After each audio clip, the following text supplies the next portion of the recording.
दिल्ली की जनता चुनाव नहीं चाहती है, हमारे एमएलए चुनाव नहीं चाहते हैं। कांग्रेस के लोग कह रहे थे कि चुनाव नहीं होना चाहिए, पॉलिटिकल रीअलाइनमेंट हो जाना चाहिए। उस वक्त अगर 6 कांग्रेस के एमएलए टूट कर भारतीय जनता पार्टी में जा रहे थे और वह हमारे पार्टी के विधायकों के संपर्क में आए, तो हमने अपने पार्टी के विधायकों से कहा कि अगर हमारी पार्टी को बाहर से समर्थन देंगे, उन्हीं शर्तों पर समर्थन देंगे जो शर्तें हमने दिसंबर 2013 में सरकार बनाते हुए रखी थी, तो आ जाएं, हमारा समर्थन करें, जनता के लिए काम करें। उस वक्त सबसे बड़ा आरोप आम आदमी पार्टी के ऊपर यह लग रहा था कि आपने सरकार से इस्तीफा क्यों दिया। जनता में भी आक्रोश था, इस्तीफा क्यों दिया, काम बहुत अच्छा कर रही थी, आपने बेईमानी रोक दी थी, आपने एक ईमानदार सरकार दी थी, आपने बिजली के दाम आधे कर दिए थे, आपने पानी मुफ्त कर दिया था, और इस वक्त आप क्यों सरकार छोड़ के चले गए एक जन लोकपाल के मुद्दे पर। तो जनता के आक्रोश को ध्यान में रखते हुए केंद्र सरकार चुनाव नहीं करवा रही थी, इस चीज को ध्यान में रखते हुए और इस चीज को भी ध्यान में रखते हुए कि भारतीय जनता पार्टी लगातार दूसरी पार्टियों के एमएलए के संपर्क में थी, उनको प्रलोभन दे रही थी, उनको पैसे देकर उनको तोड़कर अपनी सरकार बनाना चाहती थी, उसको रोकने के लिए जनता के हित में हमें लगा कि अगर कांग्रेस के एमएलए, उनको यह लगता है कि अगर आज आम आदमी पार्टी जो काम करना चाहती है, हमारे एजेंडे का समर्थन करना चाहती है, तो हमें वो बाहर से समर्थन दे दें। ये बात है, और इसमें फिर से कह रहा हूं कि इस पर एक बार राष्ट्रीय चर्चा हो जाए। पॉलिटिकल रीअलाइनमेंट्स होते रहे इस देश में, पॉलिटिकल रीअलाइनमेंट हुए थे तभी इस देश में गैर कांग्रेसी सरकारें बनी थी। 1960 में राम मनोहर लोहिया ने सरकारें बनवाई थी, पॉलिटिकल रीअलाइनमेंट हुए थे तभी जयप्रकाश नारायण ने गैर कांग्रेसी मोर्चा खोला था। तो पॉलिटिकल रीअलाइनमेंट की बात अगर है तो उस बात को हम स्वीकारते हैं कि पॉलिटिकल रीअलाइनमेंट पहले भी होते रहे और आज भी होंगे और आगे भविष्य में भी होते रहेंगे। आशीष, लेकिन पॉलिटिकल रीअलाइनमेंट तो आप ही उसके अगेंस्ट रहे हैं। आप ही ने तो कहा था कि कांग्रेस से अलाइनमेंट नहीं करना है। That is why this question is. एक और मैं बात का जवाब देना चाहता हूं कि आज हमारे दोनों वरिष्ठ साथियों ने एक चिट्ठी लिखी है और उस चिट्ठी में उन्होंने कोशिश करी है पॉइंट बाय पॉइंट रिबटल का।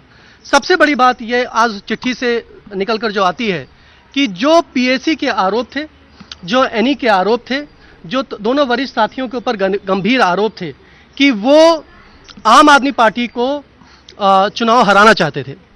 यह हो सकता है कि उनको अपने विवेक में ऐसा लगता हो कि आम आदमी पार्टी अगर चुनाव हार जाएगी और भारतीय जनता पार्टी की सरकार बन जाएगी तो ही देश में परिवर्तन हो सकता है। ये उनका विवेक था, इस पर ही मतभेद था, इस पर ही हमारी उनसे पॉलिटिकल डिफरेंसेस थे।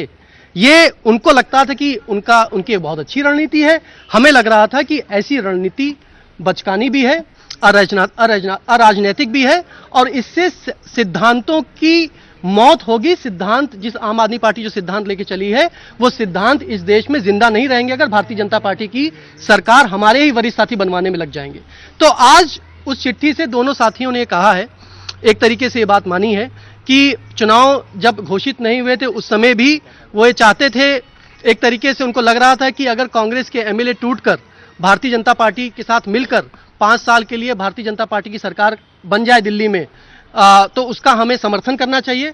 हमें लग रहा था कि हमें इसका समर्थन नहीं करना चाहिए, इससे हमारी पार्टी का नुकसान होगा।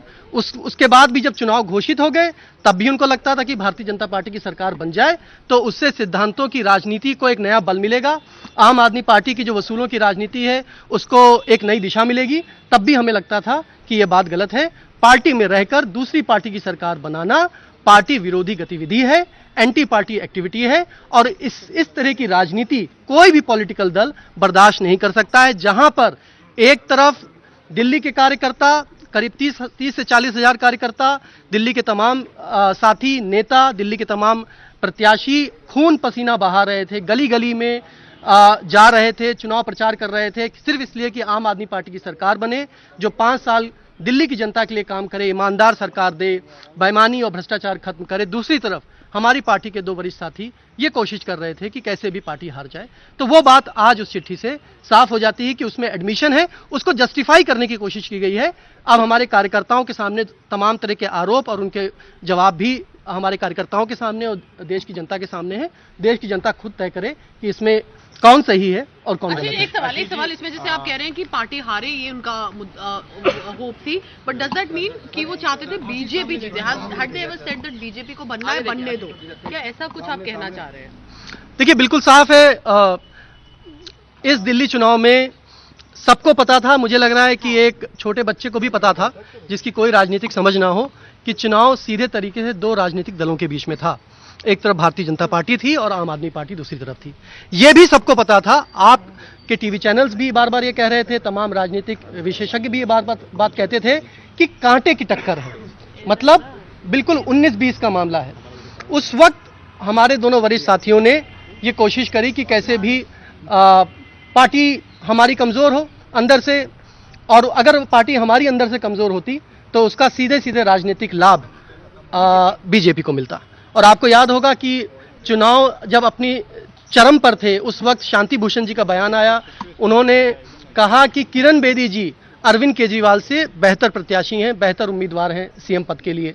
और मुझे लगता है कि इससे बड़ा कोई भी प्रहार उस समय हमारी पार्टी पे नहीं हो सकता था, जो अंदर से ही आया।